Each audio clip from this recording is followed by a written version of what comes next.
என்ன சார் சொல்றீங்க, ₹1 பார்த்ததில்லையா என்று கேட்க, நான் கேட்டால் காபி, பிரியாணி என அனைத்தும் கிடைக்கும்டா. ஆனா உண்மையிலேயே நான் ₹1 காசை பார்த்ததே இல்லைடா என்று சொல்ல, அதை நம்பாத நடிகர் பொன்னம்பலம், கிண்டல் பண்ணாதீங்க சார் என்று கூறியுள்ளார்.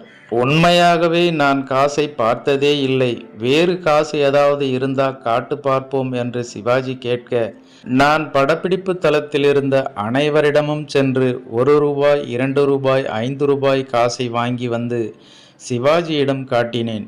இதை பார்த்த சிவாஜி ரொம்ப சந்தோஷத்தில், இதை நான் எடுத்துக்கிட்டுமாடா என்று கேட்க, என்ன சார் கேட்கிறீங்க, எடுத்துக்கோங்க என்று வில்லன் நடிகர் பொன்னம்பலம் கூறியுள்ளார். அதன் பிறகு காசை எடுத்து தனது கோட் பாக்கெட்டில் வைத்துள்ளார் நடிகர் திலகம் சிவாஜி கணேசன். வில்லன் நடிகர் பொன்னம்பலம் இதை தன்னுடைய